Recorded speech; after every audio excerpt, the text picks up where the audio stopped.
Bonsoir à tout le monde, hein, Erev Tov.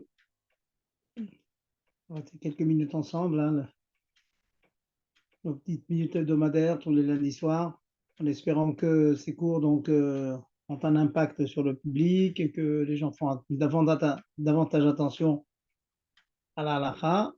Et comme vous savez tous, comme on a souvent répété, que depuis que le Beth Amikdash a été détruit, En Lo Le'akadosh Baruch Hu Ela Arba Amot Shel Halakha, c'est ramené dans le Tanya, que l'on étudie ces jours-ci. Donc, le dévoilement divin passe par l'étude de l'halakha. Voilà. Et ce qui explique d'ailleurs ce espèce d'amour que le Klal Israël est pour l'halakha. En général, soit pour les femmes, les hommes, les enfants, quand on parle d'halakha, on parle de choses concrètes, comment agir. Eh ben, on est intéressé. Pourquoi? Parce que sans le savoir, ben, notre Neshama le ressent que c'est le plus grand attachement qu'on puisse avoir avec quelque chose. Et bon, au Hachem, on a les kochot, on a les forces que nous donne le Rabbi. Et je vais me permettre de prendre quelques minutes pour vous raconter une histoire que j'ai lue et qui m'a touché cette semaine. On raconte beaucoup d'histoires. Hein. Le Rabbi est souvent des miracles, des brachot qu'il a donné, des femmes qui ont eu des enfants. C'est pas ce point qui m'a touché dans l'histoire que je vais vous raconter. Cette histoire est arrivée à un monsieur qui s'appelait le Rav Rodal. J'étais un petit peu concerné parce que, comme certains le savent, j'ai vécu quelques petites années au Canada, à Montréal. Et là-bas, il y avait un libraire, un Chabad, une famille Chabad, qui s'appelait Rodal. Et je pense que l'histoire que je vais rapporter parle du fils du monsieur Rodal en question. Ce garçon, quand il était Bachour, quand il était à Kfar Chabad, eh bien, il étudiait avec Atmada, avec Shkina, avec Z. Il était un garçon chaleureux. Et puis, ce garçon chaleureux, il se trouve qu'à un moment, il y a une espèce de froideur qui s'est emparée de son cœur. Pourquoi, comment, il ne le savait pas lui-même. Quand c'était un garçon sérieux, il continuait donc à mettre de filine, à étudier même Chassidut.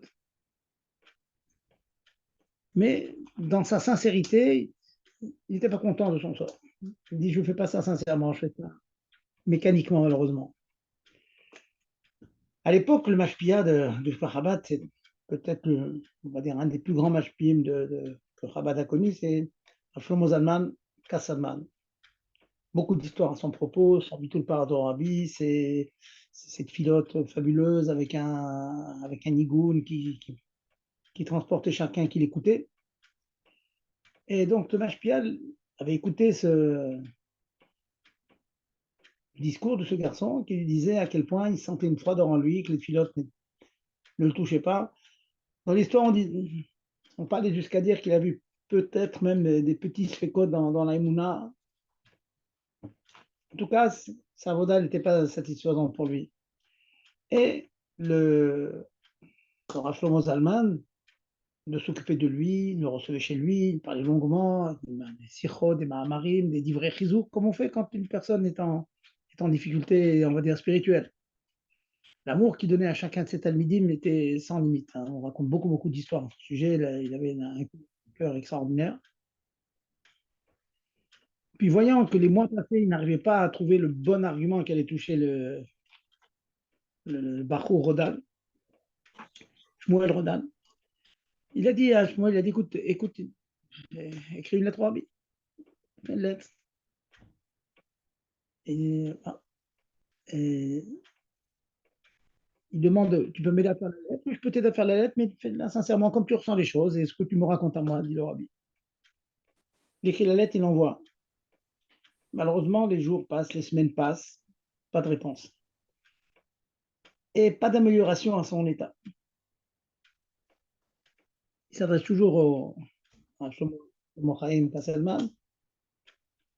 Il lui dit, je n'ai pas de réponse du Rabbi, je suis encore plus désespéré, je ne vois pas d'amélioration, je ne vois pas que ça s'arrange, je fais des efforts, mais plus les jours avancent, plus je sens que mon cœur est froid, plus je sens que je fais les mitzvot de manière mécanique. Kanashim Melumada, comme des gens qui font ça mécaniquement. Et ça le touchait. C'est une bonne chose, hein. Le fait qu'il soit touché, on peut être comme cela sans être touché par notre descente, mais lui, il était touché par sa descente, ça le dérangeait.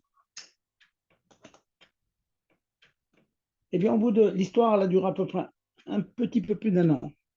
L'état qu'il avait de froideur en lui malgré les efforts, c'est marqué dans le Tanya, mais Bat Shimne, beaucoup de etzot, beaucoup de conseils que le Tanya donne dans ce genre de situation. Il les connaissait, il les a appliqués, on va dire encore mécaniquement, mais ça ne provoquait pas, ça n'impactait pas, ça ne il sentait pas une nazaza, il ne sentait pas que ça bougeait à l'intérieur. Et puis, un jour est venu, au miracle, une espèce de tilt qui est venu dans la tête. Pendant ça, je suis là pour une raison qui ne s'explique pas. Il n'y a rien eu de particulier qui est arrivé. Et il s'est dit comme ça, avec une force extraordinaire, il s'est dit la phrase suivante, c'est impossible que ce ne soit pas la vérité. Le mot qu'il est sorti de lui. Il dit ça à haute voix. C'est impossible que ce ne soit pas la vérité. Donc en fait, ce n'est pas seulement une froideur qu'il sentait de cette phrase. On voit que mettant en question, c'est tout ce qu'il faisait, c'est toute on va dire la Torah, l'engagement d'un Yehudi. Est-ce que c'est la vérité ou bien il y a une autre facette de la vérité? Et bien à un moment, il y a une espèce d'éclair qui est venu. Sans lettre du rabbi, sans réponse du rabbi. Et tout de suite, pendant la tfila, on a senti en lui que le nigun qui émanait de sa bouche, les mouvements de son corps étaient différents. À tel point que Shlomo Zalman Kasselman l'a convoqué, il lui a dit comment ça va, Shmuel? Il semblerait que tu es un petit peu différent que d'habitude. Il dit Rabbi, je me sens, oui, exactement, je sens quelque chose, une nazaza, je sens que ça bouge à l'intérieur. Il y a quelque chose de particulier, tu as reçu une lettre, tu as fait un lechaïm plus que d'habitude, il y a quelque chose qui est passé. Il dit non. Tout à coup, dans la tuila, j'ai senti cette chose-là. Rav Shlomo Zalman me prend chez lui, ils font un lechaïm ensemble, une petite bracha, un lechaïm. Et puis, Rav Shlomo se tourne vers dans son armoire et il dit à Shmuel, Shmuel, tu sais que régulièrement, j'écris des lettres au rabbi et j'ai des réponses. En tant que mashpia de Yeshiva de Kfar je me dois parfois de préciser certains points. Donc je demande au rabbi, le rabbi me répond. Alors, le jeune Shmuel, il se demande qu'est-ce que Mochaim voulait de lui. Il dit, d'accord. Il dit, tu vois, je vais te sortir toutes les lettres que j'ai reçues de rabbi cette année. Un peu plus que cette année, peut-être 13, 14 mois. Ah bon? Non, je ne vais pas te les lire, je ne vais pas te dire toutes les réponses que le rabbi m'a données. Alors, il dit, mais ce que je te demande de prendre les lettres et regarde la dernière phrase écrite sur cette lettre, sur chacune des lettres. J'ai vu la fin de ce sipour-là, ça m'a plu le cœur. Il dit alors, qu'est-ce que tu vois? Il recommence. Regarde comment finissent toutes les lettres que j'ai reçues depuis un an, un peu plus d'un an. Ça finit, que se passe-t-il? Il finit la lettre au rabbi en dit, que se passe-t-il avec Shmuel ben Faiga Cohen? Il s'agissait de lui. Rabbi avait reçu la lettre de Rav Shmuel, n'a pas répondu à Rav Shmuel pour des raisons qui nous dépassent. La réponse n'était pas d'actualité. Peut-être que Laura pensait que la lettre n'aurait pas un impact véritable. Mais à chaque fois qu'il écrivait une lettre à Shlomo Chaim, il demandait des nouvelles de Shmuel. C'est-à-dire, à aucun moment, il n'a été messiardat, il a enlevé sa pensée de ce jeune Bachour. Il y pensait perpétuellement. Il demandait de ses nouvelles à son Rosh Yeshiva, à son Mashpia. Extraordinaire. Imaginez un peu la joie qu'a ressenti Shmuel, que le rabbi a pensé à lui pendant tous ces moments. Et voilà. À quelque temps de là, il a fini encore une année, 2 années d'études. Son papa lui a demandé de venir l'aider dans son business.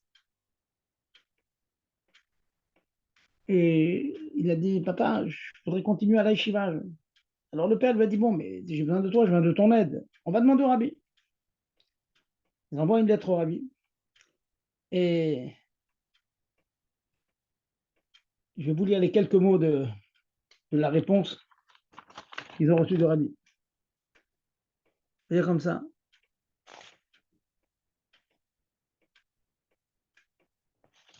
Alors, Chassid, au grand Chassid, Rodal, il parlait au père, bien sûr. Il dit, de grands efforts ont été faits en haut comme ici-bas. Des gros efforts ont été faits en haut comme ici-bas pour que Shmuel soit comme il doit être. Voulez-vous utiliser pour le magasin? Je répète, grands efforts ont été fournis, faits en haut comme ici-bas, souligné, pour que Shmuel soit comme il doit être. Voulez-vous l'utiliser pour le magasin? Rabbi, donc, c'est très très très rare qu'on voit que le Rabbi s'est investi. Des grands efforts en haut comme en bas. Ça veut dire, au-delà des réponses qu'il aurait pu donner, Jean Shmuel, le Rabbi a prié pour lui. Le Tzadik Ador, il prie pour un Ton Marito, pour un individu, une unité de son troupeau. C'était la réponse. Il n'a pas senti le besoin d'écrire une lettre, de donner une bracha comme ça, mais Fourechet. Il a prié pour lui. De grands efforts ont été faits en haut et en bas. Qu'est-ce que ça veut dire en haut et en bas? Je ne sais pas. Il avait dit des gros efforts étaient en haut et en bas pour que Shmuel soit comme il est maintenant.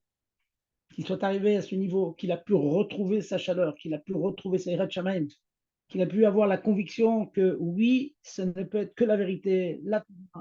Toutes ces choses, c'est la vérité. Et tu veux le mettre dans le business avec toi?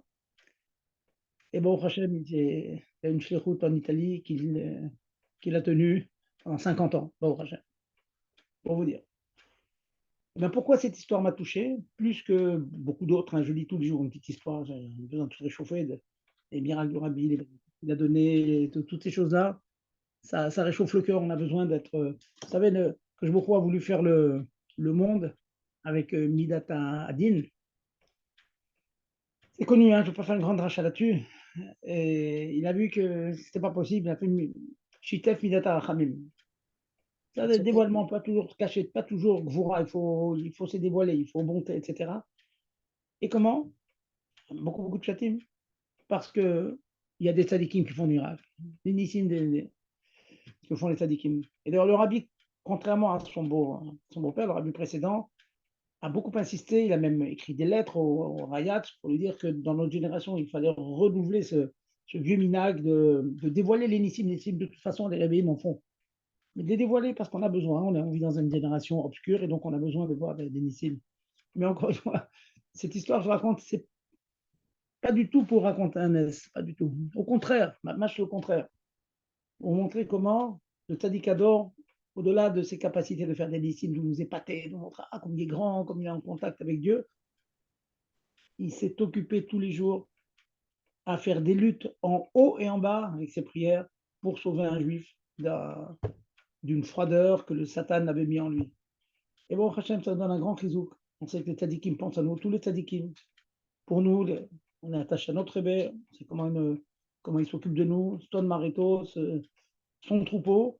Et donc, même si on a des moments difficiles, à tous les niveaux de santé, de parnassa, des sphécotes, des fois, des sphécotes, c'est vrai qu'on vit maintenant dans une époque extrêmement sombre, bien que tous les simanim se s'entrechoquent, mais il n'en reste pas moins qu'on ne voit pas le rabbi qui arrive. On voit certaines dissensions, mais il faut aussi savoir voir à quel point l'identité juive est réapparue avec l'événement depuis le 7 octobre. L'identité juive, combien de juifs disaient je ne suis pas juif, je suis israélien. Cette phrase a beaucoup changé dans le cœur et dans la tête de beaucoup de nos frères. Bon, Hachem, la vraie identité juive, c'est un juif. Il n'y a pas d'israélien. Ça, c'est le papier de droits légaux nationaux. Mais un juif, c'est un juif. C'est tout. Et donc voilà, ça nous réchauffe de savoir qu'il pense à nous, il prie pour nous. C'est un corps pour nous, c'est un chizouk pour nous. Et on a besoin de ce chizouk. On a besoin, on a parlé de parler aux autres, n'hésitez jamais, hein, messieurs, mesdames là, qui m'écoutez ce soir, n'hésitez jamais. Parler à un ami, parler à une amie, de donner des brachot sincères. Soyez à côté de ceux qui ont besoin de sympathie, de tous les mots nouveaux, d'empathie, de sympathie, de être mishtatef betzar chavero, et Simcha Travero. Pas seulement les problèmes. Quand quelqu'un a Simcha, il y a un mariage, il faut être avec lui, il a besoin, plus il a des amis et plus il ressent la Simcha. Voilà donc le mot que je voulais dire avec cette belle histoire, hein, que l'Arabie a prié très longuement avec toutes ses forces pour sauver un juif qui malgré sa rigueur, sa droiture, était en grande, grande difficulté spirituelle. Et voilà, donc puisqu'on est on est maintenant à Adar Sheni, c'est le mois de Hadar, donc le mois de Purim, donc comme on dit maintenant, on va s'éclater, on va aller au-delà de nos limites, on va être Bessimra, on emploie tous les moyens, s'il faut faire des Chaïm, on fera les Chaïm le Bada pour être Bessimra, si on a d'autres moyens, l'étude de la Torah, mais sa mère le lève aussi, donc étudier, aimer son prochain, faire des actes concrets pour aider son prochain, et, et puis à côté de ça, chanter, danser. On est dans Purim, c'est le Zman de la Simra, hein, c'est le mazal du poisson, hein, vous savez, avec toute la rhétorique et toute la symbolique du poisson et tout ce qu'il représente, donc on n'a peur de rien. Et une halakha qui dit que si on a un problème avec des non-juifs, c'est le moment de, s'il y a un procès, c'est le moment de faire des procès, parce que le mazal actuel, il est tout à fait possible pour nous. Voilà donc le petit mot de Rizzo que je voulais partager avec vous. Je vais prendre quelques minutes encore pour faire une petite razara sur les précédents shiurim. Pas tout le monde assiste à tous les shiurim, donc c'est bien de glaner comme ça quelques halachot qu'on a pu transmettre ces dernières semaines. Dans Ilchot Moukté, je vous rappelle que nous avions exhibé un principe qui est le suivant, un principe que, pas toujours applicable, mais souvent applicable, c'est que malgré le fait qu'il nous est interdit de profiter d'un issour, d'un acte interdit qui est fait par un non-juif pour nous, un non-juif qui allume la lumière, on ne peut pas s'éclairer à cette lumière, qui cuit pour nous, on n'a pas le droit de manger ce qu'il a cuit pour nous. Donc il a fait un acte, une melacha, qu'un juif ne pourrait pas faire, c'est Assurbana, on ne peut pas en profiter, ou qu'à Shabbat, on va attendre après Shabbat. Le principe que nous avions mis en valeur, c'était que si le résultat obtenu par cet interdit que le juif a fait, si la ana'at ha'isur chez la nochi, était, on va dire, atteignable, vous pouvez y accéder, accessible, de manière permise par un juif, dans ce cas-là, nos sages nous disent que ce n'est pas vraiment considéré comme une anaa de l'interdiction faite par le goy, dans la mesure où cette anaa, ce profit, je pouvais l'obtenir de manière permise, donc j'ai le droit d'en profiter. Bon, tout ça c'est de la théorie, on va descendre ça dans des cas concrets. Le cas qui est amené dans le Shulchan Aruch est le suivant. Imaginons que vous vouliez, dans votre cuisine, il n'y a pas de lumière, et vous avez des bougies allumées. Vous voudriez éclairer la cuisine, pardon, avec des bougies qui sont allumées.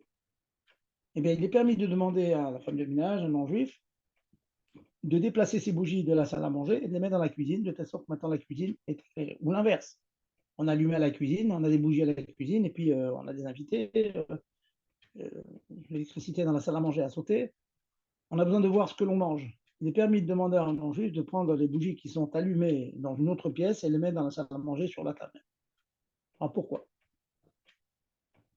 La raison en est la suivante, c'est que cet acte que fait le non-juif, à savoir d'amener la bougie sur la table, il est possible d'être fait de manière permise par un juif. Comment?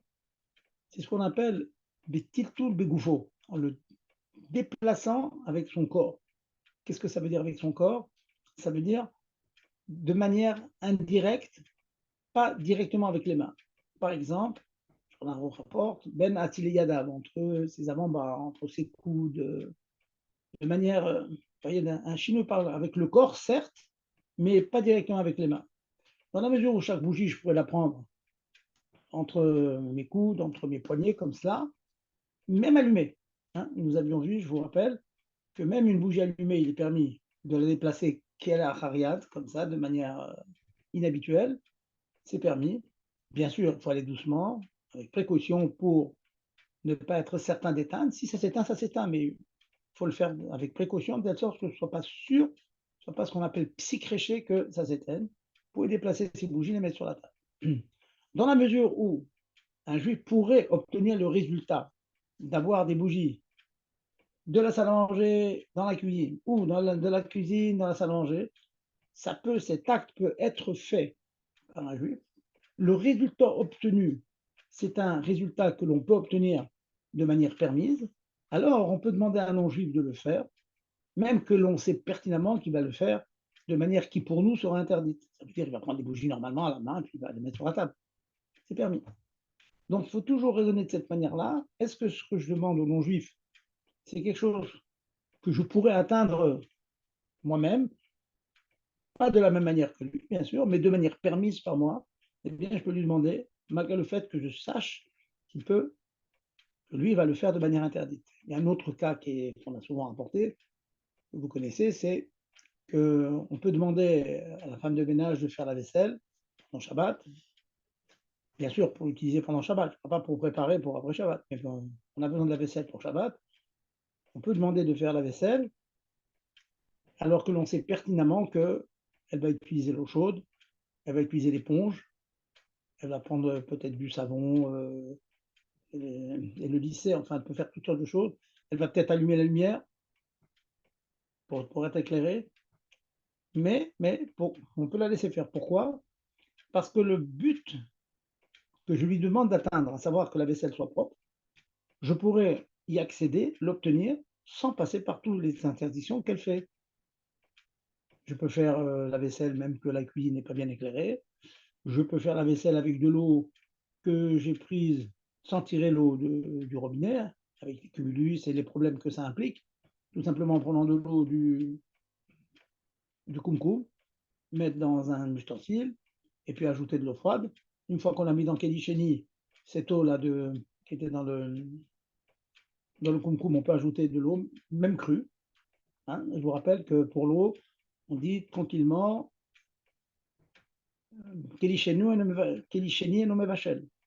Donc, j'obtiens une marmite avec de l'eau tiède, j'utilise du savon liquide, donc il n'y aura pas de srita, et donc je peux le faire. Donc, cette vaisselle propre, je peux l'obtenir de manière permise, donc je peux le demander à un non-juif de le faire. Je vous ai apporté d'autres exemples, il y a 2-3 semaines, je ne me souviens plus bien, mais par exemple, on peut laisser, quand on fait le Favorigen, on fait le kidouche, on laisse le non-juif préparer le kidouche, et très souvent, il prend du thon, de la mayonnaise, il fait du thon mayonnaise. Il y a le problème de l'isha, lâche pétrir. Mais le résultat obtenu par celui qui nous fait ça, on peut l'obtenir lui-même, avec les méthodes qu'on a développées les années passées, à savoir faire un chinouille dans la manière de mélanger la mayonnaise avec le thon, qu'on appelle shtiva erev, en forme de plus, de haut en bas, droite à gauche, de haut en bas. Le résultat, on peut l'obtenir. Il a écrasé des avocats. Écraser des avocats, c'est tochen. Mais tochen, le résultat de tochen, le résultat d'avoir des avocats écrasés, je peux l'obtenir de manière permise, tout simplement en écrasant avec le manche de la fourchette. Là, je suis en train de vous répéter des chirurgies entiers que l'on a développées. Voilà, je vais rapidement. Donc, il y a certaines mélachot qu'il est permis de faire de manière différente de l'habitude et c'est permis complètement. Donc, dans la mesure où la mousse de thon et l'avocat écrasé, je peux l'obtenir de manière permise, moi-même le juif. Donc, je peux laisser le non-juif le faire, même que je sais pertinemment qu'il va l'écraser de manière normale. Il va mélanger le thon à la mayonnaise de manière normale. Puisque le résultat, je peux l'obtenir de manière permise, et bien je le laisse faire. Voilà. Je tourne la page, donc c'est une petite rasara donc sur ce principe qu'on a évoqué, que toute chose faite par un juif, par un goy, mais que l'on peut obtenir par un juif de manière permise, c'est permis. Ça, c'est une chose. Maintenant, je me suis permis, hein, je prends la responsabilité, je prends le loisir, si vous voulez, de vous répéter, parce que je sais que on tente beaucoup de halachot comme ça, puis on passe à autre chose, on va à ses occupations. C'est difficile de garder, à moins d'être voilà, extrêmement pointilleux, d'avoir un cahier, prendre des notes, etc., extrêmement studieux. Bon, mais malheureusement, souvent on écoute, et puis bon, on est intéressé par les halachot, et puis bon, c'est pas évident qu'après, on les retient. Donc, je me permets encore de répéter. Donc, rappelez-vous, la semaine dernière, nous avons fait donc, les halachot de Yichud, les lois d'isolement. Je vais bon, prendre encore quelques minutes, hein, pas longtemps, mais voilà. Chazorba bechazoba qui coule là-bas. Hein. On a dit Dieu, il est dans les arba mot de la halacha, dans les quatre coudées de la halacha. Donc, on doit l'intégrer et chaque halacha qu'on intègre, c'est une partie, c'est Dieu lui-même. Je veux dire, c'est pas l'absurde de dire c'est une partie de Dieu, mais comme on dit en chassidut, une partie de Dieu, c'est Dieu entier. C'est tout. Ta face mixtato, ta face kolo. Donc, c'est vraiment important. Donc, je vous avais dit que dans l'immense majorité des cas, un homme qui s'isole avec une femme, c'est un issour de la Torah. Même qu'il n'y a aucune chose négative qui est sortie de cet isolement, mais l'isolement en soi, c'est un issour. Donc, je rappelle que le nombre de personnes à partir duquel on peut permettre le yichud est le suivant. Un homme, deux hommes avec une femme, le jour, on permet le yichud. Donc, il est vivement conseillé quand des shluchim, bachurim, ils vont faire mifsa, ils amènent des mezuzot dans des maisons, d'aller à deux. Au cas où la maison ne serait, il n'y aurait qu'une seule femme dans cette maison, il n'y aura pas le yichud. La nuit, il en faut un de plus. Il faudrait qu'il y ait trois hommes qui veulent s'isoler avec une femme. Encore une fois, ça a l'air, c'est pas complètement farfelu les cas dont je parle. Il y a souvent des smachot dans les familles, on se retrouve avec une cousine, une cousine, une tante, etc. C'est très très fréquent, on a souvent du monde à la maison. Et il faut toujours réfléchir comment résoudre le problème. On a des tantes qui viennent d'Israël, qui viennent de Montréal, qui viennent de New York. Donc, quelquefois, elles sont tout seules à la maison, avec un cousin, avec un oncle, etc. Donc, ces comptes que l'on fait de deux hommes, une femme, etc., faut bien les connaître. Alors, donc, on a dit donc deux hommes avec une femme, c'est permis. Par contre, l'inverse, c'est faux, c'est pas permis. Si vous avez un homme qui somme avec deux femmes, c'est interdit. Donc, s'il y a un tonton, le tonton d'Amérique qui vient, il se retrouve avec deux nièces, à lui, dans une maison, avec deux nièces. Ah là là, mes nièces, longtemps que je l'ai vu, etc., etc. Il est seul, la famille a quitté la maison pour une heure ou deux ou 3 heures, dans un mariage, ou une occasion quelconque, il est seul. Avec donc ses petites nièces, eh bien, il y a interdiction de yichud. Ça, c'est pour le nombre, on a dit. Je vous ai rapporté un beau éther la dernière fois, c'est que le yichud commence très jeune, dès qu'une petite fille elle est toute petite, 3, 4, 5, etc., avec un grand garçon par mitzvah, interdit. Un garçon qui a 9 ans déjà, donc il est raoul, il est bien interdit avec une jeune fille qui bat mitzvah. Mais si les deux sont moins que bar mitzvah, rappelez-vous, c'est un très beau éther, c'est très pratique surtout. Si les deux sont moins bar mitzvah, il n'y a pas hiroud. Ils ont estimé que la crainte de Issour est très très faible. Donc si un garçon il a 12 ans et demi, disons, et une fille elle a 11 ans et demi, sont les deux moins que bar mitzvah, peuvent s'isoler ensemble. C'est très très pratique cette halakha. Voilà, ça dont je vous dis les Issourim. Les Issourim, et dans le quotidien, ça arrive quand Khatan et Kala se rencontrent et que le Khatan il raccompagne la Kala à la maison la nuit, parfois, dans sa voiture, des fois on peut rester un quart d'heure, 20 minutes dans la voiture, dans l'obscurité tout seul, il y a du Yichud. Quand vous recevez un artisan qui fait des travaux à la maison et la femme est seule, ça Yichud. Quand on s'isole avec le médecin, ça Yichud. Les cas fréquents. Lorsqu'il y a des familles recomposées, hein, monsieur et madame se marient, madame a des enfants d'un premier mariage, monsieur a des enfants d'un premier mariage, et bien, ils n'ont même pas demi-frère, demi-sœur. Ils sont étrangers, donc il y a Yichud. Et il y a Yichud aussi du monsieur avec les enfants de sa femme actuelle qu'elle a eue avec un premier mari. Donc, voilà, je vous cite comme ça en vrac les cas où on a vraiment un problème de Yichud. Deuxième partie, les solutions. Les solutions. Les solutions, je vais les énumérer. D'abord, il y a un cas pour un homme marié et que sa femme s'isole. Si le mari il est dans la même ville que sa femme, au moment où elle s'isole, la femme, elle va voir un médecin à Haïfa, on va dire. Et le mari il travaille à Haïfa. C'est-à-dire le mari est dans la même ville où se trouve sa femme, on dit écoute, c'est permis. Dans notre petite banlieue ici, hier, je travaille au Kollel, c'est ailleurs. Mon épouse peut accueillir un artisan qui vient refaire une porte. Ailleurs, c'est permis. Baala Bayer s'appelle. Son mari est en ville. C'est le premier terre. Deuxième terre, deuxième permission, c'est ce que l'on appelle de manière générique Petar Patoar el la porte ouverte sur la rue. Mais c'est un terme générique. Ça veut dire qu'on peut être vu de l'extérieur. Ça peut être avec des baies vitrées, ça peut être dans une voiture, quand à travers les vitres, on peut être vu quand il y a du monde qui passe, ainsi de suite. Pas des situations où on en roule au 5e, 6e étage, mais en face, il y a des immeubles, et donc on peut être dans la salle à manger ou dans le salon, et quand on est dans le salon, on est vu par les gens qui sont dans l'immeuble d'en face. Ça aussi, ça sauve du héros. Quelque chose de permis aussi, bien que plus difficile à permettre, mais qui est quand même permis, c'est quand on n'est pas vu de l'extérieur, mais il y a une personne qui possède, il y a des personnes qui possèdent les clés de la maison et qui peuvent venir de manière impromptue quand ils veulent. C'est considéré comme pétarpatoire.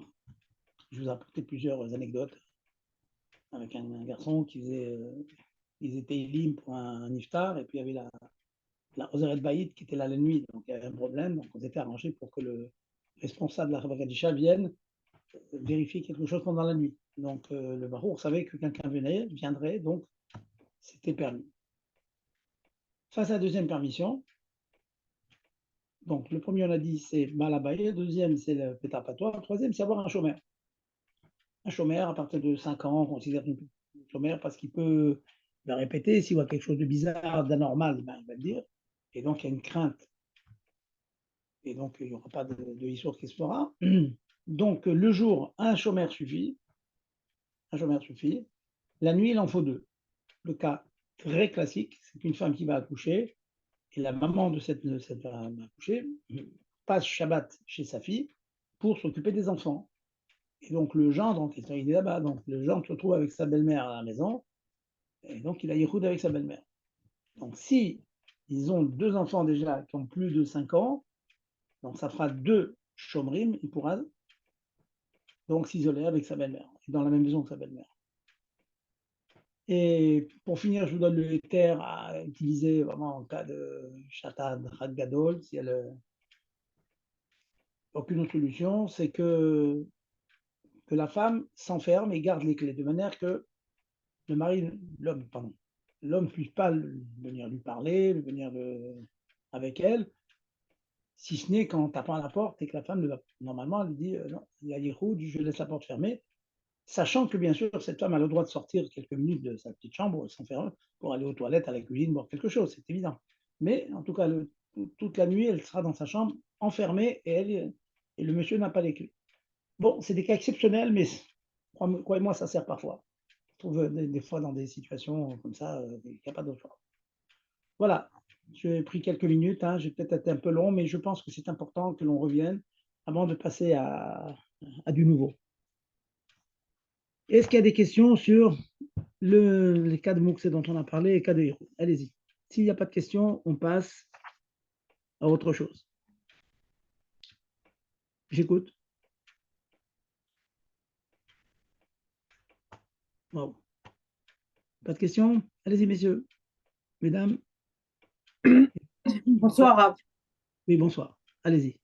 Alors, par rapport à ce que vous avez dit, si on est dans un bureau, mais qu'il y a des grandes baies vitrées et que vous vous retrouvez de temps en temps avec un seul homme, donc c'est le fait qu'il y ait des grandes baies vitrées, on est tranquille. Tranquille, dans la mesure où, bien sûr, qu'en face, de l'autre côté de la baie vitrée, il y a des gens qui peuvent jeter un coup d'œil. On parle de ça. Hein. Oui, oui. Oui, oui, oui, Bon, absolument. il n'y a, C'est pas- il y a pas énormément de passages parce que c'est une cour, mais pas il grave, peut y pas avoir grave, du mais passage. C'est bon. il y en a quand D'accord. même. Oui, oui, oui, oui, absolument. D'accord. Super. Les baies vitrées dans les bureaux avec la secrétaire, c'est très pratique. Ouais. Merci beaucoup. Voilà. Allez-y, autre question.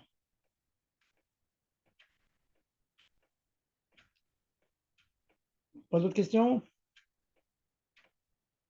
Gérard, je ne m'entends pas ce soir. Et bien là,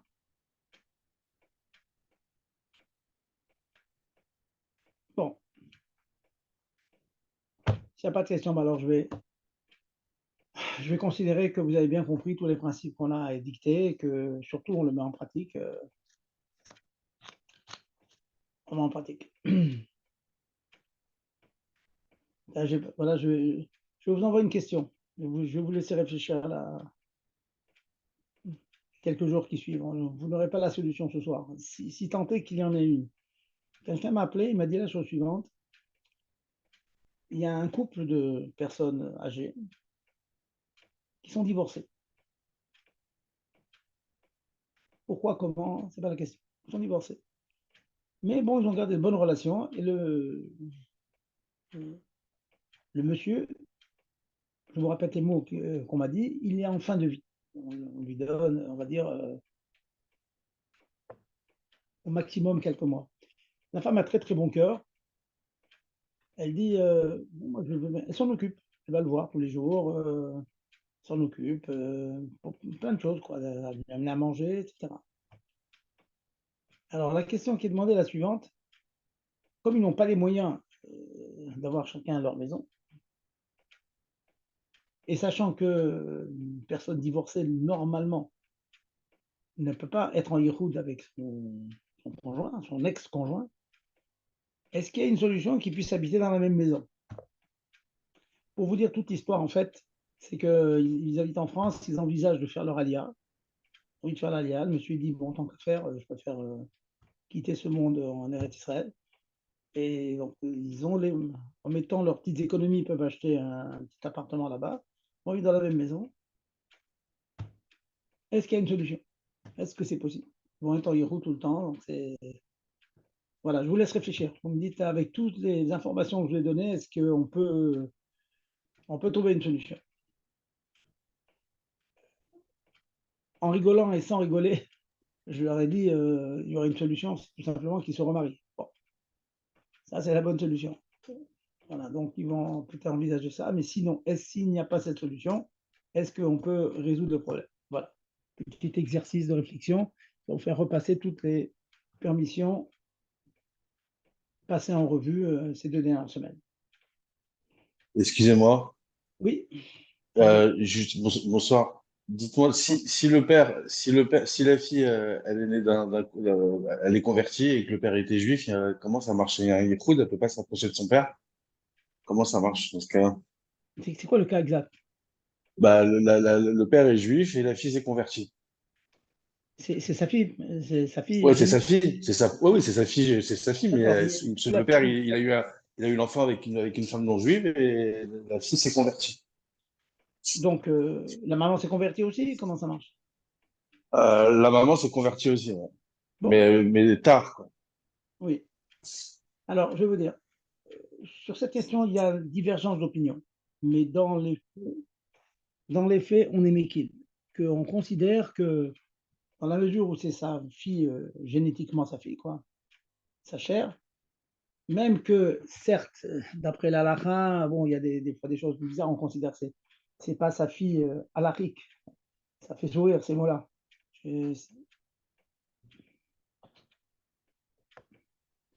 C'est ma fille halakhique, mais c'est pas ma fille génétique. Bon, en tout cas, euh, la aura, on va dire, c'est plutôt d'être méquille dans ça, de considérer que comme c'est sa fille génétiquement, quoi, c'est sa chair, c'est lui qui a façonné cet enfant-là, donc le Yitzhara est beaucoup moins grand, et donc oui, on permet le Yichud. C'est permis. Ok, merci. Et ça marche aussi pour la mère avec le fils. Si Oui, absolument. Si c'est sa mère génétique, sa mère, quoi, c'est elle qui l'a accouché et tout, oui. Par contre, à ne pas confondre avec l'adoption, rien à voir. Hein. L'adoption, c'est un étranger. Donc, si un homme adopte une fille, il y aura, dès l'instant qu'elle sera en âge de Yichud, ça sera interdit que ce monsieur s'isole avec sa fille adoptive. Pareil pour une femme aussi, avec un fils adoptif, c'est interdit. Allez-y, autre question.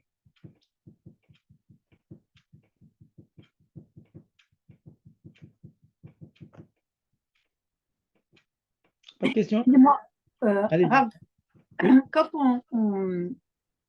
C'est également pour un garçon qui va être en yichud avec un autre garçon, alors la même chose, hein.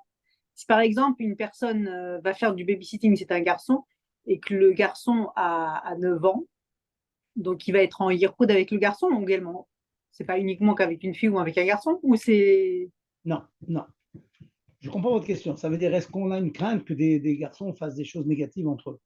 Les Chachamim ne craignent pas ça, à moins que ce soit un garçon bon, qui met Koulkal déjà, qu'on a vu des problèmes. Mais non, le yichud entre garçons n'existe pas de la même manière que les yichud entre des filles n'existent pas. Non, d'après la halakha. Tant qu'il n'y a pas eu un accident, quelque chose de négatif se passe, non, il n'y a pas yichud entre les garçons. Merci. Voilà. Allez-y, autre question? Pas de question.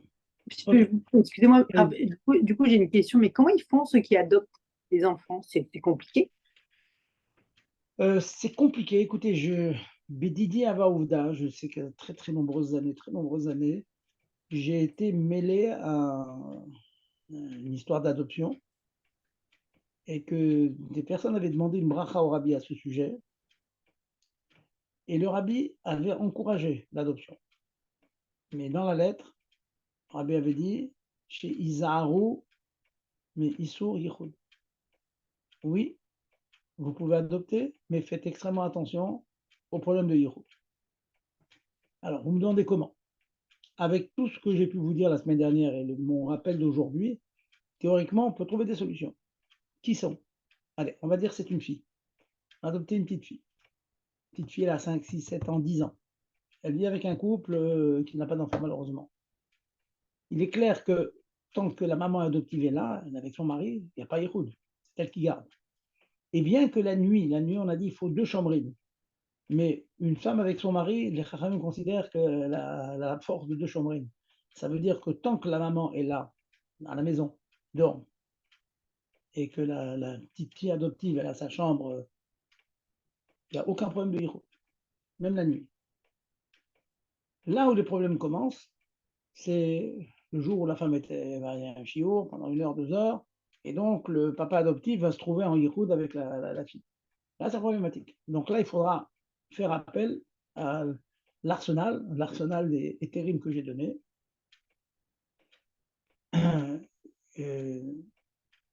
C'est en l'occurrence qui sont par exemple, ou bien que le yichud se passe dans un endroit où on est visible de l'extérieur, ou bien qu'il y a des personnes qui, même que c'est fermé et qu'on n'est pas visible de l'extérieur, mais qu'il y a toujours des personnes qui ont les clés qui peuvent venir effectivement à chaque instant, ou bien laisser un chômeur, par exemple, il arrive parfois que ce couple qui a adopté la petite fille, ils ont déjà un garçon personnel, ça arrive. Donc le garçon sera le chômeur. Donc, il y a chômeur, ou être vu de l'extérieur, le chômeur, et alors le scénario catastrophe, mais là, il est clair qu'on ne peut pas s'appuyer là-dessus de manière fréquente, constante. C'est si un jour vraiment il y a un accident, la femme, elle a dès le santé rentrée du travail, elle n'est pas rentrée parce qu'il y a eu un problème, un accident sur l'autoroute, et bien, il faudrait que la petite fille s'enferme dans sa chambre. Bon, c'est des cas exceptionnels, hein. Mais en tout cas, il y a des solutions, hein. Ne croyez pas que les portes de l'adoption sont fermées à cause du problème de Hiroud. Il y a des solutions. Mais il faut faire attention à Yichud, comme je vous ai rapporté au nom du rabbi. Mais si le chômeur est un homme ou un adulte, ça ferait le père et le chômeur avec une petite fille adoptée. Ça Voilà. poserait un problème. Deux hommes avec une deux hommes et une fille. femme, non. On a dit 2 hommes avec une femme, c'est moutarde, on a dit. Deux hommes avec. Ah oui, pardon. Ok. On avait dit. Merci, Rav. Oui, c'est bon. Voilà. Donc, non, Borcham, que ça, il faut se sentir concerné parce que c'est du fréquent, c'est très fréquent, c'est chez l'autre là. Bon, on espère qu'il n'y aura pas de problème, mais en tout cas, voilà, il faut savoir, les mariages recomposés, il faut faire attention, il faut faire attention, et bah, au Hachem, quand on fait attention, tout marche bien, on leur sauve vraiment, on leur donne un foyer, on leur donne de l'amour, et on les marie, et bah, au Hachem, c'est une immense mitzvah. Mais les mitzvot, il faut les faire al Tarat Kodesh, comme la Torah elle veut, comme le Shulchan Aruch veut. Voilà, on va donc aujourd'hui euh, aborder un autre sujet, hein, un autre sujet qui est aussi fréquent, il arrive parfois que on soit en retard le Shabbat. On arrive dans les 18 minutes, et même parfois après 18 minutes. Est-ce qu'après 18 minutes, tout est bloqué, on ne peut plus rien faire, ou bien il y a certaines choses qui nous seraient permis de faire ou pas? Donc, comme je vous en ai parlé, je pense, les semaines passées, j'ai eu des chélotes sur ça, hein, vraiment des chélotes concrètes, où il fallait trouver parfois une solution. Alors, il y a un principe que la Gemara dans les Rovin de Shabbat nous dit que En Shvut Ben Hashmashot Letzorech Mitzvah. Voilà, ça, c'est le slogan, c'est le principe. Qu'est-ce que ça veut dire? Il n'y a pas une interdiction des Rabbanan, Ben Hashmashot, à l'entrée de Shabbat, quand on a besoin pour les besoins d'une mitzvah. Alors, je vais bien décomposer la phrase. Mais avant de décomposer la phrase, je vais vous apporter un principe que l'on a dit et redit et redit. C'est le fameux principe qui s'appelle Shvut Deshvut Letzorech Mitzvah. C'est bien de retenir quelques mots comme ça parce que vraiment, c'est des choses qui servent. Shvut, c'est la même racine que Shabbat. C'est une interdiction des Rabbanan. Ne pas déplacer du Mouktsé, par exemple, c'est une interdiction des Rabbanan, c'est pas la Shvut. Simplement. Shvut égale une interdiction des Rabbanan. Porter dans un immeuble fermé, mais on n'a pas fait le héros, porter là-bas, ça s'appelle, on a transgressé un shvut sur des rabbanan. Les Chachamim veulent qu'on fasse un héros pour pouvoir porter dans l'immeuble. Qu'est-ce qu'on appelle shvut des shvut? Comme un shvut au carré. Un des rabbanan sur un des rabbanan, pour les besoins du mitzvah. C'est-à-dire quoi? Traduction des mots. Traduction des mots, c'est le premier, c'est le shvut, traduction des rabbanan, de demander à un non-juif de faire un issou. Demander à un non-juif n'est pas assour minatora. C'est un des rabbanan seulement. Mais c'est interdit. Si maintenant ce que je demande aux non-juifs, aux non-juifs, c'est d'accomplir un issour qui n'est que des rabbanan, je donne tout de suite un exemple, et si en plus, le troisième paramètre, c'est que je fais cette demande pour pouvoir réaliser une mitzvah, je répète la phrase, shvut des shvut, les tzorach mitzvah. Un des rabbanan sur un des rabbanan, pour les besoins d'une mitzvah, c'est permis. Alors, prenons un exemple, soit concret. J'habite un immeuble, je suis dans un VVF, il y a beaucoup de juifs là-bas, on ne peut pas porter, on n'a pas fait héros. Le fait de porter dans ce VVF, de porter dans cet immeuble, des fois c'est des cités fermées, sont fermées, c'est interdit midirabanan seulement parce que c'est fermé. L'immeuble est fermé. J'ai une femme de ménage à la maison, je peux lui demander d'aller me chercher quelque chose dans une autre maison de la cité ou dans l'immeuble. C'est-à-dire, si moi je faisais cette chose-là, je ne ferais qu'un issour des rabanan seulement. En plus, le fait de demander à un non-juif, c'est aussi midirabanan, double des rabanan. Si c'est pour une mitzvah, j'ai le droit de lui demander. Dans les faits, je n'ai pas de vin pour faire kidouche. Je demande, on va dire à la femme de ménage, d'aller dans l'immeuble, au 8e étage. J'ai des voisins, tout à fait aimables. Elle va taper chez les voisins, elle va dire voilà, monsieur Shmuel, il a besoin d'une bouteille de vin. Donc, ce qu'a fait cette femme-là, cette Goya, elle n'a fait que porter dans un immeuble, c'est un histoire des rabananes pour nous, pour un juif. En plus d'avoir demandé un non-juif, c'est aussi des rabananes. Et en plus, c'est pour du vin ou des chalotes, quelque chose qui est vraiment utile pour Shabbat. Mais on manque d'assiettes, on ne peut pas manger. Allez, on est dans la génération du jetable, on a tout fini le paquet d'assiettes jetables. On n'a plus. On a des assiettes pour manger, c'est sûr, c'est une mitzvah. Sans ça, on ne pourrait pas manger. Et manger Shabbat, c'est une mitzvah.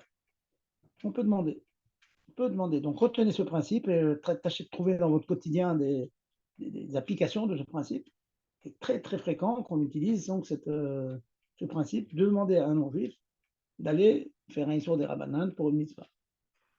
On peut, j'ai eu l'occasion de vous parler, il y a même des cas où on peut permettre davantage si c'est pour un malade. Envoyer un non-juif aller chercher des médicaments à la pharmacie, etc., etc. Il y a encore beaucoup d'autres intérêts, mais je vais me restreindre à celui-là. Maintenant, le deuxième principe, celui de ce soir, le précédent, on l'a vu à de nombreuses reprises, celui de ce soir, on l'a moins vu. On est Ben Hashmashot. Qu'est-ce que c'est Ben Hashmashot? C'est la tranche de jour, la tranche de temps entre le coucher du soleil, qui veut dire, qu'est-ce que c'est le coucher du soleil? C'est le moment où le soleil est complètement caché à l'horizon. Ça y est, il est à l'horizon. Il fait encore bien jour. Il darde ses rayons au ciel. Il fait encore très jour. Hein. Vous avez certainement assisté à la coucher du soleil. Mais le soleil, on dit, le soleil s'est couché. Cette tranche de temps entre le coucher du soleil, donc la disparition du soleil derrière l'horizon, et l'apparition d'étoiles, certaines étoiles Benoni. Alors ça, c'est toute une discussion, quelles sont les étoiles dont on parle. En tout cas, selon les régions, ça varie entre 50 minutes, 40 minutes, parfois 13 minutes, 15 minutes, c'est très très court. Cette tranche de temps, la Lara dit que nous avons un safek, grosse marloquette dans la Gemara. C'est quoi exactement quand on commence Shabbat et quand on finit Shabbat? Cette période-là, cette tranche de temps, c'est safek laïla. Qu'est-ce que ça veut dire? C'est une tranche de temps où on a un doute si c'est le jour ou la nuit. On ne sait pas. C'est un safek. Eh bien, dans de nombreux cas, pas toujours, il faudra faire attention, dans de nombreux cas, on peut faire un Issour d'Erabanan pendant cette période. Pourquoi? Si c'est un sou, c'est un sou. Ben, tout simplement parce que c'est un Issour d'Erabanan dans une période où il y a un doute si c'est Shabbat ou pas. Donc, on va appliquer un principe qui est souvent applicable, pas toujours, mais souvent, Safek des Rabanan, la Kula. Quand tu as un doute dans un dit de la Torah, on est Mekil. Donc, puisqu'on n'est pas sûr si c'est le jour ou la nuit, et le Issour que l'on est supposé faire, c'est un Issour des Rabanan, donc c'est un Safek, donc on permet. Je vais vous donner un ou deux exemples avant d'arriver à l'exemple qui est le plus pratique, le plus émassé. Imaginons que, vous savez qu'il faut faire Eruv Tafshilin, dans certains cas, quand des fêtes tombent jeudi, vendredi. Eruv Tafshilin se fait la veille de fête. Imaginons qu'on n'a pas eu le temps de le faire, on est déjà rentré dans cette période de temps, Ben Hashmashot. Eh bien, cette mitzvah de Eruv Tafshilin, qu'on n'a pas le droit de faire Yom Tov, on peut la faire Ben Hashmashot. Un autre cas, on veut faire un Eruv dans un immeuble. On va faire un Eruv. Je peux vous rappeler en 2-3 minutes qu'est-ce que c'est faire un Eruv, mais ça demande une très très longue étude. En supposant qu'il n'y ait pas de non-juifs qui habitent dans l'immeuble, il faut que chaque habitant de l'immeuble amène une petite partie de pain, une petite quantité de pain. On met tous ces morceaux de pain en même temps, ensemble, et ça fait Eruv, ça veut dire ça fait une union entre l'ensemble, ces juifs, et on considère que c'est la même famille qui habite dans l'immeuble, ou dans la cité, ou dans la ville. C'est la même famille, et donc on peut porter. Bon, c'est pas bien pratique de passer son temps à aller chercher un morceau de pain de chacun. Donc, qu'est-ce que l'on a l'habitude de faire? On prend ou bien des chalotes, ou bien, en général, on prend des matzot, parce que les matzot ne flétrissent pas, elles peuvent rester très longtemps. On fait acquérir ce paquet de matzot à l'ensemble des familles qui habitent. On prend un chaliard. J'en ai parlé à d'autres occasions. C'est pas le chiot aujourd'hui là-dessus, mais enfin, en 2 mots, je vous explique le principe. Donc, on demande à quelqu'un de lever le paquet de matzot. Il fait acquérir une partie de ces matzot à chacun des bâtiments, et donc on peut porter. Cette opération-là, de prendre le paquet matzot et de le lever, en supposant qu'on était très pressé, récemment quelqu'un m'a appelé à la dernière minute, on est dans un VVF, on voudrait porter, il y a plein de familles et tout. Bon, j'ai dit, mais il faut aller chercher les pains. Il m'a dit, il me faut 10 minutes pour aller en chercher. Je dis, dans 10 minutes, ça y est, tu vas te passer l'âge qu'il y a. Alors il dit, c'est pas grave. Si tu obtiens ces matzot-là et que tu le fais pendant Ben Hashmashot, après la Shkia, après les 18 minutes, mais que ce n'est pas encore la nuit, tu as le droit de faire ce roux. C'est quand même bien pratique de le savoir.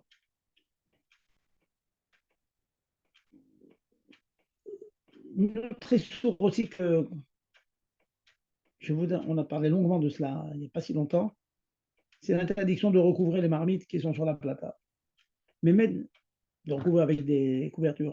Mais mettre une marmite chaude dans des couvertures Erev Shabbat, qui n'est pas sur la plata, donc ce n'est pas Mossif Evel, il n'y a pas augmentation de chaleur. Et bien, cette opération qui s'appelle Atmana est permise Erev Shabbat.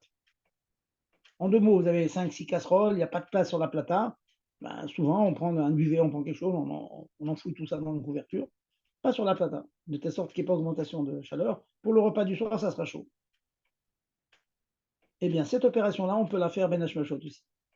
Alors, pendant Shabbat, c'est complètement interdit. On ne peut pas prendre un plat chaud et le mettre dans une couverture pendant Shabbat. C'est complètement interdit. C'est permis Erev Shabbat. Et le chidouche de ce soir, c'est que même Ben Hashmashot, c'est permis. Voilà, je vous ai cité quelques cas. Mais ce qui m'intéresse le plus, c'est essentiellement pour cela que je voulais revenir sur Yesod, ce principe. C'est qu'un Issour des Rabbanan qui est extrêmement pratique, fréquent, utile, c'est Amira Lenoché. Vous savez tous que demander à un non-juif quelque chose est interdit pendant Shabbat. Interdit Midera Banane. Eh bien, si vous demandez à un non-juif de vous faire quelque chose, Ben Hashmashot, entre le coucher du soleil et la sortie des étoiles, dans cette période-là, comme ça fait qu'homme, ça fait que là, c'est un doute, c'est le jour ou la nuit. Demander à un non-juif, c'est sur des rabbanan seulement. On peut demander à un non-juif de faire cette chose-là. Bien sûr, troisième condition, Torah mitzvah. Ah, c'est comme ça. Ça veut dire, allez, je vais vous faire une liste de choses infiniment pratiques. La plata n'est pas branchée. On peut demander au gars de brancher la plata. La lumière de la salle de bain n'est pas allumée. Il fait noir. On peut demander d'allumer la lumière. N'importe quel autre issour. Dans l'urgence, on est dans l'urgence, on peut lui demander de faire n'importe quel issour. C'est quand même extrêmement pratique de savoir que Ben Hashmashot et Sœur Mitzvah, dans le cas dont je parle, alors, comme il y a certains cas où on ne permet pas, je vous les citerai la prochaine fois, je vois le minute court. Des cas, par exemple, tremper des kélim, les khatrila, on ne trempe pas des kélim Ben Hashmashot. Je reviendrai sur ça la semaine prochaine. Tremper des kélim, ou bien faire ce qu'on appelle les rouves troumim. Bon, mais je ne veux pas trop compliquer pour l'instant. Il y a des cas où on interdit. Mais en tout cas, Amir Alegol, le fait de demander à un non-juif, ça c'est permis. Donc, c'est un cas dont je vous ai parlé les semaines passées. On peut imaginer qu'une personne qui est dans un taxi, dans un Uber, il pense arriver à l'heure chez lui, il y a un accident sur l'autoroute ou sur le périphérique. Le conducteur lui dit, vous savez, on va arriver avec une demi-heure de retard. Demi-heure de retard, on va dépasser 18 minutes. Est-ce qu'il y a l'obligation de lui dire, arrêtez, je sors, je rentre à la maison à pied? Eh bien, en cas de besoin, et je pense que c'est un cas de besoin, ne pas être comme ça déposé à 10 ou 15, 20 km de chez soi, dans la nature, on reste dans la voiture et on laisse le non-juif conduire la voiture. Parce que le fait d'être dans la voiture alors qu'elle est conduite par un non-juif, ce n'est pas un sourd de la Torah. C'est le juif, c'est le goy qui conduit. Donc c'est le shvut, c'est l'interdiction des rabbanan de demander quelque chose à un goy qui conduit pour moi, Ben Hashmashot. Je parle bien avant la sortie des étoiles. On peut laisser conduire. Alors, pour dire des choses concrètes, il faudrait prendre vos précautions, vider vos poches, mettre ça dans un sac, laisser les sacs sur le siège, et vous vous arrangez avec le conducteur en lui promettant bien sûr un billet, hein, tout travail mérite salaire, de prendre la précaution lorsque vous arrivez qu'il vous ouvre la porte, parce que vous savez très bien que dans l'immense majorité des voitures, ouvrir et fermer les portes cause fermeture et allumage des lumières, hein, extinction des lumières, allumage des lumières. Donc ça, il faut demander au non-juif de le faire. Éventuellement, même lui demander de prendre le sac, le monter à la maison chez vous. Avec un petit billet, ça marchera. Donc là, je vous donne une affaire très très pratique, extrêmement pratique, en espérant qu'elle ne soit pas d'actualité, mais en tant que Rav, je témoigne qu'elle est malheureusement d'actualité. Malheureusement d'actualité. On rappelle souvent, comme ça, en catastrophe, des filles qui font ni mifsaïm, elles sont surprises par le temps, un problème de voiture, elles n'arrivent pas à temps. Et donc, il faut savoir quand même, avant de se faire descendre de la voiture et de marcher pendant des heures à pied, il faut bien évaluer que dans de nombreux cas, on peut arriver chez soi avant la nuit, donc à la période de Ben Hashmashot, et on y arrive en étant conduit par un non-juif. Donc c'est un shvut, un issour des Rabbanan. Des Torah mitzvah, c'est évident que c'est des Torah mitzvah pour les besoins d'une mitzvah, dans la mesure où rentrer chez soi pour faire kiddush et se préparer rapidement pour Shabbat. Bon, là on ne pourra pas faire une douche et tout, mais bon, eh bien, c'est quand même bien pratique d'être chez soi, on pourra faire kiddush, on pourra manger, puis l'inquiétude de la famille, etc. Tous ces éléments font que ça s'appelle les Torah mitzvah, et donc on peut rester dans la voiture jusqu'à la nuit. Alors, vous allez me demander, mais au-delà de la nuit, ça c'est très problématique. Ça, c'est demander à un non-juif de nous conduire alors que c'est déjà rentré Shabbat. Ça, déjà, on permettra seulement s'il y a au moins un Safek Sakana. Mais on aura l'occasion de revenir sur cela. Je veux rester donc au shiur d'aujourd'hui qui s'appelle donc Shvut Ben Hashmashot. Ben Hashmashot, on est donc en le coucher du soleil, la sortie des étoiles. Après, on verra c'est une autre chéla déjà, c'est une autre question. Voilà, donc là, on se retrouve avec des permissions qui sont extrêmement pratiques, hein, très démarrées. Bon, il ne faut pas attendre d'avoir lâché là pour chercher si on peut, si on ne peut pas, mais on sait qu'on a entre les mains certaines permissions. Je ne suis pas étonné que des fois on voit qu'on utilise ces permissions quand il le faut. Quand il le faut. On peut imaginer un autre cas, un mari qui accompagne sa femme à l'hôpital sur le point d'accoucher, et il sait qu'il va lui falloir plusieurs heures de marche pour rentrer chez lui. Il pourrait demander au taxi qui l'a emmené, et ça s'est permis de toute façon parce que la femme a senti ses contractions, de retourner avec cette personne tant qu'on est Ben Hashmashot pour pouvoir passer Shabbat chez soi plutôt que de passer Shabbat dans un hôpital sans kidouche, sans motif, sans rien, sans rien. Vous voyez, bon, c'est au cas par cas maintenant, mais voilà, vous avez déjà le principe qui s'appelle donc Shvut Ben Hashmashot, faire un Issour des Rabbanan Ben Hashmashot. Voilà. Si vous avez des questions, j'y réponds. Et dans Hachem, après une petite razara la semaine prochaine, comme d'habitude, on passera donc à un autre sujet. Allez-y. Y a-t-il des questions? Bonsoir, Rav. Par rapport à, donc, vous avez parlé donc du non-juif sur qui on peut demander des choses, mais quelle est la manière dont on doit le demander indirectement? Enfin, c'est ce que j'avais cru comprendre. Oui. Non. Donc, c'est toujours indirectement qu'on lui demande? Tout ce dont j'ai parlé aujourd'hui, à savoir ce que j'ai appelé Shvut des Shvut et Torah Mitzvah, demander au goy de faire un Issour des Rabbanan pour une mitzvah, ou bien demander à un goy Ben Hashmashot de faire même un Issour Torah, allumer les lumières, etc. Mais c'est Ben Hashmashot. Tous ces termes que j'ai ce soir, c'est directement. Pas directement. Ah, d'accord. Directement. Les cas où on le fait avec Remez, c'est d'autres cas qu'il faudrait bien étudier. Pourquoi il faut un Remez? Mais les termes que je donne pour l'instant, c'est des termes clairs, barours, qui sont permis directement. D'accord, merci. Merci, Rav. Pas de questions? Pas de questions? Bon, j'espère que tout ça c'est noté, c'est assimilé. On verra un peu la semaine prochaine. Et donc, on va élargir un peu le sujet la semaine prochaine et aller comme ça, Michaïl al-Khaïl, de telle sorte qu'on puisse un jour posséder toutes ces halachot Rabban, toutes ces halachot Shabbat. Très, très important d'étudier halachot Shabbat.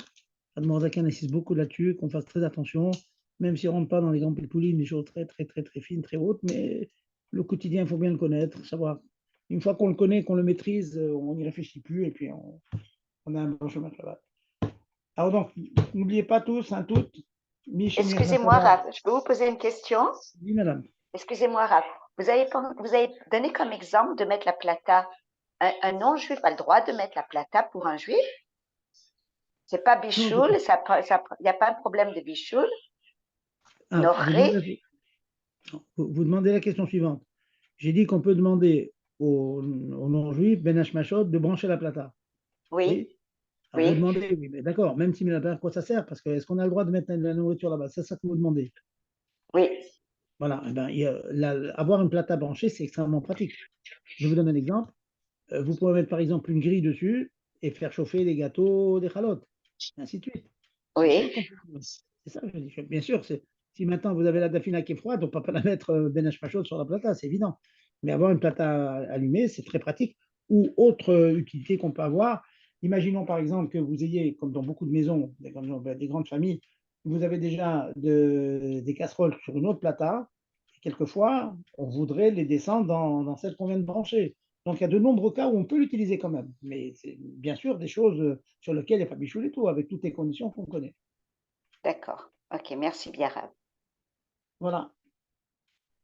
Ok, alors bonne soirée à toutes. Et puis, je reviens, et à tous, hein, je reviens. Michel Sadar, Mamul Sitra, n'oubliez pas, la Simra, elle est porée de cette guédère, c'est ça qui va nous faire gagner contre nos ennemis et qu'on espère que tous les ennemis, comme on voit dans beaucoup de mamars, ça devient maintenant des osrim, des gens qui vont nous aider dans nos travaux d'attachem et pas le contraire. Amen. Ok, Merci beaucoup, Rav.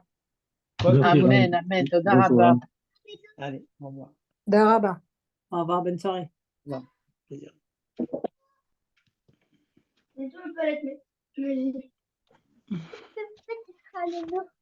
Fais un bisou, mon amour. Viens, un petit bisou.